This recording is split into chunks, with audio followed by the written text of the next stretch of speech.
ఆదాయం పెంచాలి కానీ ఆదాయం పెంచకుండా పథకాల పేరుతో రాష్ట్రం మొత్తం కూడా అస్తవ్యస్తం అయిపోయింది. అందుకనే ఇవాళ ఒక్కొక్కటి చేసుకుంటూ ముందుకెళ్తాం. కేంద్రం సపోర్ట్ ఇచ్చింది. పోలవరం పనులు స్టార్ట్ చేసాం, అమరావతికి నిధులు ఇచ్చారు. అలాగే ఏదైతే మనం ఆంధ్రుల హక్కు విశాఖ ఉక్కు, ఆ విశాఖపట్నం ఉక్కును కూడా అమ్మేయాలని ప్రయత్నం చేశారు. తిరిగి మళ్ళీ దాన్ని నిలబెట్టుకోగలిగాం. మొన్న బడ్జెట్లో కూడా డబ్బులు ఇచ్చారు విశాఖ ఉక్కుకి. రైల్వే జోన్ వచ్చింది. ఇదే కాకుండా ఇవాళ ఒక్కొక్క పరిశ్రమలన్నీ కూడా వస్తాయి. మొన్న దాదాపు -6 డిగ్రీల్లో దావోస్ వెళ్ళి గౌరవ ముఖ్యమంత్రి గారు ఇన్వెస్ట్మెంట్లు తీసుకొచ్చే కార్యక్రమంలో దాదాపు 16,000 కోట్ల రూపాయలు ఇన్వెస్ట్మెంట్స్ మన ఆంధ్ర రాష్ట్రానికి తీసుకురావడం జరిగింది. ఇదే కాకుండా మొన్న ప్రధానమంత్రి గారు వచ్చి గ్రీన్ హైడ్రోజన్కి 1,85,000 ప్రాజెక్టు వైజాగ్లో శంకుస్థాపన చేశారు. రైల్వే జోన్కి శంకుస్థాపన చేశారు.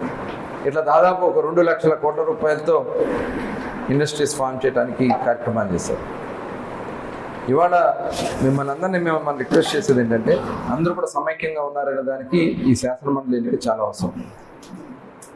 గతంలో అభ్యర్థులు చూసాం, పిక్ పాకెట్స్, ఏటీఎం దొంగలు, లేకపోతే రౌడీ షీటర్లు.